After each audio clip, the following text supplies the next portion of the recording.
Good morning everyone, कैसे हैं आप लोग। आज हम लोग बात करने वाले हैं ऑडिट के एमसीक्यूज के बारे में और ये होगा ऑडिट एमसीक्यूज का आखिरी लेक्चर। टोटल मिला के सर मैंने आपको अब 11 लेक्चर्स जो हैं वो दे दिए हैं ऑडिट एमसीक्यूज पे। उम्मीद करता हूं कि सर आपने वो सारे लेक्चर्स देखे हैं। नहीं देखे हैं तो भाई पूरे के पूरे लेक्चर्स देखिए। आपको लिंक्स दे रहा हूं नीचे, आप लोग जाके देख सकते हैं। कमेंट बॉक्स में डिस्क्रिप्शन में पूरे लेक्चर्स का फायदा उठा सकते हैं। मैंने प्लेलिस्ट बना दी है इसकी, राइट। और साथ ही साथ में सर अगर आप लोग ऑडिट का पेन ड्राइव या ऑनलाइन कोर्स लेना चाहते हैं मे 19 के लिए, तो जाइए हमारी वेबसाइट www.caconnect.in पे और वहाँ पे जाके आप अब कोर्सेज जो है बाय कर सकते हैं मे 19 के लिए। और मेरे को लगता है कि अराउंड 60-70 आवर्स के आसपास की क्लासेस होंगी। अगर आप जल्दी जल्दी उनको देखेंगे और अगर आपका सिर्फ ऑडिट बचा हुआ है तो आप आराम से उन्हें कंप्लीट कर लेंगे। और अगर आप एमसीक्यूज और बहुत सारे देखना चाहते हैं तो आपको पता ही है edu91 ऐप है ना, वहाँ पे जाइए, इंजॉय कीजिए एमसीक्यूज को। चलिए अब सर बात करते हैं आज के एमसीक्यूज के बारे में कि क्या है एमसीक्यूज, कैसे सर आप लोगों ने जो है इनकी तैयारी करनी है। लीजिए सर, लीजिए शुरुआत कर देते हैं। edu91 के बारे में हर कोई जानता ही है। और आगे आपका पहला क्वेश्चन टफ क्वेश्चन है, काफ़ी सारे स्टूडेंट्स को ये नहीं आता होगा। आप अपने कमेंट्स जो है लिखिएगा कमेंट बॉक्स में, देख रहा हूँ यहाँ से। Dash is a misstatement or deviation that is demonstrably not a representative of misstatement or deviation in a population. लीजिए लीजिए लीजिए, तो आपको पूछा जा रहा है कि सर ऐसी क्या चीज़ है जो मिसस्टेटमेंट और डेविएशन है, लेकिन लेकिन लेकिन लाइव चल रहा है सर, लेकिन डेमोन्स्ट्रेबली एक ट्रू रिप्रेजेंटेटिव नहीं है misstatement or deviation in a population. ये बताना है कमेंट बॉक्स में। वैसे तो आप इसका आंसर वैसे ही लिखिए क्या आएगा, बिना ऑप्शन के तो मज़ा आएगा। बिना ऑप्शन के लिखते जाइए, लिखते जाइए, लिखते जाइए।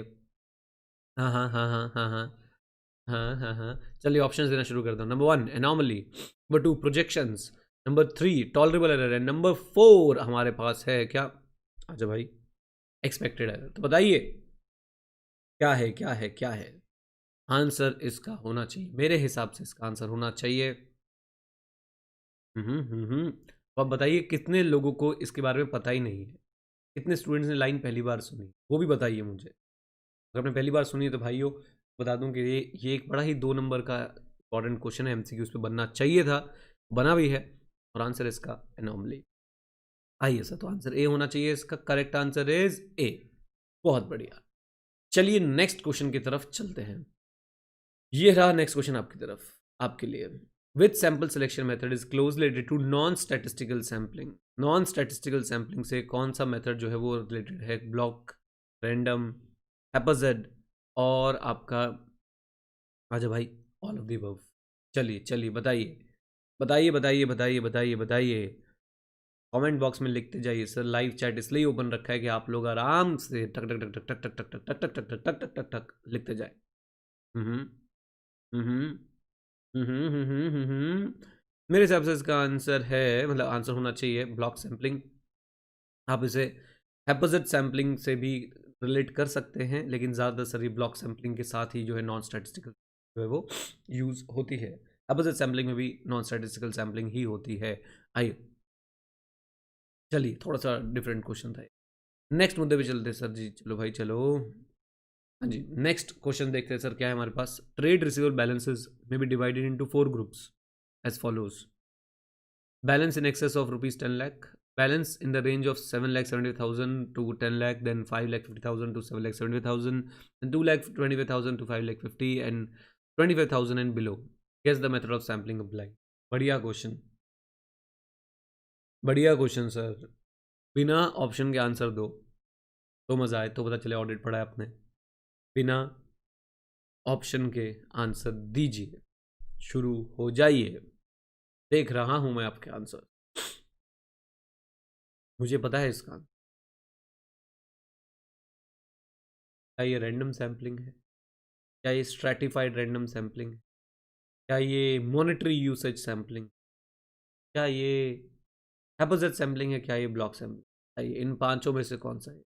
मेरे हिसाब से ये होना चाहिए, मेरे हिसाब से ये होना चाहिए बी, स्ट्रैटिफाइड सैम्पलिंग, मेरे हिसाब से। आइए देखते हैं सर क्या है इसका आंसर। और आंसर है इसका B, stratified sampling. I hope आपने अच्छे से पढ़ा है। क्या करते हैं हम स्ट्रैटिफाइड सैम्पलिंग में? In stratified sampling we divide the entire population into sub groups known as strata and we treat each sub group as a distinct population and we select sample from each subgroup, right? And weights are also assigned to the subgroups so that importance can be reflected, so that materiality can be reflected, right? चलिए जी, चलिए अगले मुद्दे पे चलते हैं। The population is divided by the sample size to give a sampling interval, for example 50, and having determined a starting point within the first 50, each 50th sampling unit thereafter is selected. Which method of sampling is it? बताइए sir, कौन सा method है sampling का? ये number 1 stratified sampling, number 2 systematic sampling, number 3 random sampling and number 4 haphazard sampling. बताइए sir, आसान question है, आसान क्वेश्चन है, बता सकते हैं आप लोग। चलिए कोशिश कीजिए। मेरे हिसाब से इसका आंसर है सिस्टमैटिक सैम्पलिंग, जिसमें सर हम लोग क्या करते हैं, हम लोग सर सैम्पलिंग इंटरवल जो है निकाल लेते हैं। कैसे निकालते हैं? पॉपुलेशन यूनिट्स को डिवाइड करते हैं, किससे? सैंपल साइज से। आइए, correct answer is B, that is systematic sampling. चलिए सर आगे चलते हैं नेक्स्ट पॉइंट देखने के लिए। Sorry for that. There is dash relationship between number of sampling units and sample size. Number of sampling units and sample size, difficult question आप लोगों को, डिफिकल्ट क्वेश्चन। आप पॉपुलेशन कितनी बड़ी है और सैंपल साइज कितने हमने लेना है, इसके अंदर कैसा रिलेशनशिप होता है? चलिए चलिए चलिए।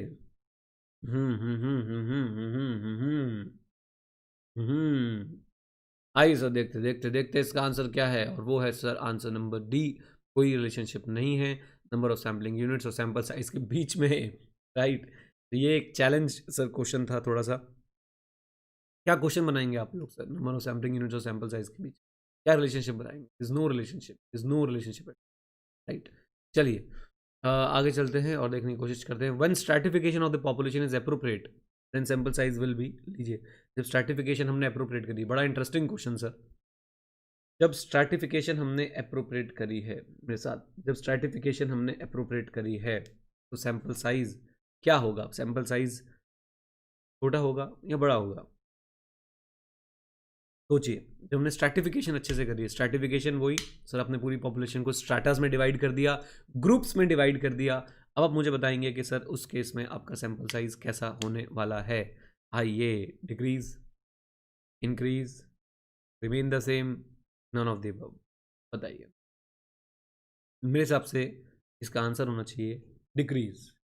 क्यों? जब स्ट्रैटिफिकेशन अच्छी हुई है, हमने वेट्स असाइन करे हैं, हमने स्ट्रैटास अच्छे से बांटे हैं, तो मुझे कम सैंपल में भी मेरा काम चल जाना चाहिए। क्यों भाई चल जाना चाहिए? क्योंकि सर अल्टीमेटली सैम्पलिंग का ऑब्जेक्टिव क्या होता था? सैम्पलिंग का मेन ऑब्जेक्टिव है sir, we must get the representative of the entire population, right? And अगर हमने स्ट्रैटिफिकेशन अच्छे से करी है तो हम कम सैंपल में पूरी पॉपुलेशन का एक रिप्रेजेंटेटिव जो है ऑब्टेन कर सकते हैं। आइए देखते हैं। आजा भाई, अरे आजा। Correct answer, correct answer A. क्या बात है, क्या बात है, बहुत बढ़िया। तो करेक्ट आंसर है सर जी ए। और इसी प्रकार हमारा ये क्वेश्चन भी जो है कंप्लीट हुआ। चलिए चलते हैं सर अगली स्लाइड पे और देखते हैं next question. Which of the following is a source of non sampling risk? Sampling risk क्या होता है, चलो बताओ। Sampling risk is the risk that if audit procedure were applied on the entire population instead of the sample, the results would have been different. And this will always be there in auditing. You can also connect it with SA 200. SA 200 AILA, AILA बोले तो inherent limitations of auditing. Inherent limitations का तीसरा number क्या बोलता था? Timeliness and a balance between benefit and cost. हाँ जी, timeliness and a balance between benefit and cost. लीजिए, लीजिए sir. Which of the following is a source for non sampling risk? Human mistakes, applying audit procedure not appropriate to the objective of audit and misinterpreting the sampling results. और उसके बाद हमारे पास option आ गया all of the above. कौन कौन सी चीज़ें हैं इसमें से जो नॉन सैम्पलिंग रिस्क होती?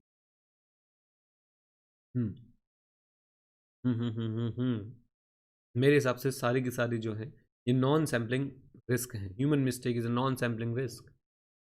Applying audit procedure not appropriate to the objective of audit, again it's a non sampling risk. Sample results आ चुके हैं, सैम्पल के रिजल्ट्स आ चुके हैं, आपने उसे मिस इंटरप्रेट कर लिया, this is also non sampling risk. मेरे हिसाब से इसका आंसर होना चाहिए D, all of the above. क्या बात है, बहुत बढ़िया बहुत बढ़िया, बहुत हार्ड बहुत हार्ड. चलिए जी अगले सवाल पे चलते हैं, अगर होगा तो जरूर दिख जाएगा. टॉलरेबल एरर, आइए सर आइए.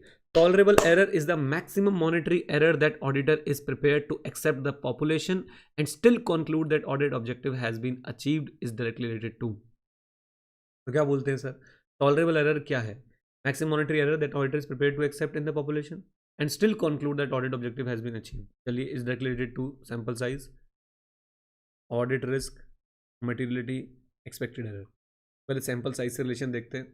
अगर मैं टॉलरेबल एरर ज़्यादा रखना चाहता हूँ या ज़्यादा सोच रहा हूँ तो मुझे सैंपल साइज कम में भी काम चल जाएगा. लेकिन मैं टॉलरेबल एरर को कम करना चाहता हूँ, टॉलरेबल एरर को मैं कम करना चाहता हूँ तो मुझे सैंपल साइज बढ़ाना पड़ेगा.